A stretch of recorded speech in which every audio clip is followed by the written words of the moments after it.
سوالات پوچھے. انتقال ہوا حجت الاسلام والمسلمین شیخ محسن علی نجفی صاحب قبلہ کا، جنہیں طالب علم دینی مدارس والے ان کو بہر ایک پدر مہربان کے لحاظ سے یاد کرتے ہیں. اور ایک دفعہ میری بھی جب ان سے ملاقات ہوئی تھی تو بہت اچھی انہوں نے ٹپس دی تھیں شیخ محسن علی نجفی نے، اور واقعاً آج تک میں اس کو اپنے یہاں پہ مدرسے میں افراد کو گاہے بگاہے ان کی باتیں پیش بھی کرتا رہتا ہوں.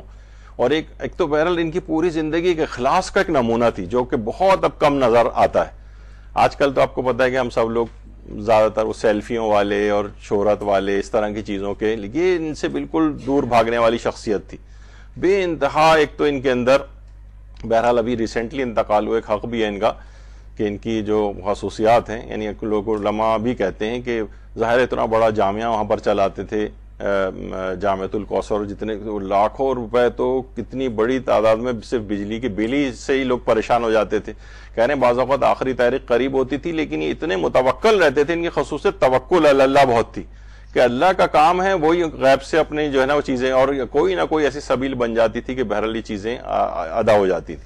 خود مجھ سے انہوں نے ایک دفعہ کہا تھا کہ اس قدر میں جو پروجیکٹ چل رہے ہیں اس کے لیے میں ذاتی حیثیت میں مقروض ہو جاتا ہوں. یعنی پھر وہ مجھے قرضے ادا کرنے کے لیے بڑے، یعنی ظاہر ہے اپنی ذات کے لیے نہیں، وہ جو معاشرے کے اندر جو ان کے ہزاروں اس طرح کے کام تھے، اگر وہی پیش کیا جائے تو پوری کلاس اس کے اوپر چاہیے جو یہ کام کرتے تھے. اور ایک جملہ اور آپ کے لحاظ سے بھی میں اس میں کہہ دوں کہ وہ یہ انہوں نے مجھ سے ایک دفعہ کہا تھا کہ میں نے اپنی پوری زندگی جو لگائی ہے، جتنا بھی میں نے علم حاصل کیا ہے، نتیجے پہ یہ پہنچا ہوں کہ صرف دو چیزوں کے اندر اس کو سمرائز کیا جا سکتا ہے، اس سے بڑھ کر میں نے ثواب کا کوئی کام آج تک نہیں دیکھا. ایک تو تبلیغات دینیہ، اس سے زیادہ کوئی ثواب کا کام نہیں، اور دوسرا ہے مخلوق خدا کی خدمت، اس سے زیادہ کوئی ثواب کا کام نہیں. اور ایک لحاظ سے انہوں نے یہ بات بھی کہی، جب پتہ چلا کہ ہمارا بھی چھوٹے موٹے مدرسے سے تعلق ہے یہاں پر، تو انہوں نے کہا یقین جانیے کہ ڈاکٹر صاحب میں نے ایک سمجھیں کہ ایک لائن لگی ہوئی ہے جس میں اسی قطار اور لائن میں سب سے آگے انبیاء اور ائمہ ہیں موجود، پھر علماء اعلام ہیں، اور کہیں بہت پیچھے ہی کیوں نہ صحیح، بہت لاکھوں کروڑواں چاہے ہمارا نمبر ہو، لیکن اسی لائن میں آپ بھی کھڑے ہوئے ہیں اور ہم لوگ بھی کھڑے ہوئے ہیں جو بھی تبلیغات دینیہ کا کام کر رہے ہیں. تو بہرحال یہ ہوتا ہے نا کہ بعض اوقات یہ ہوتا ہے کہ بادشاہ یا سربراہ مملکت کہیں جاتے ہیں تو ان کے ساتھ ان کے سیکرٹریز اور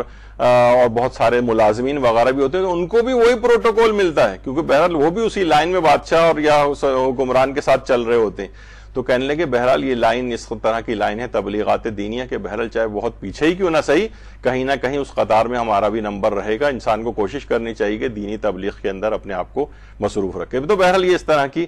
تو ان کے متعلق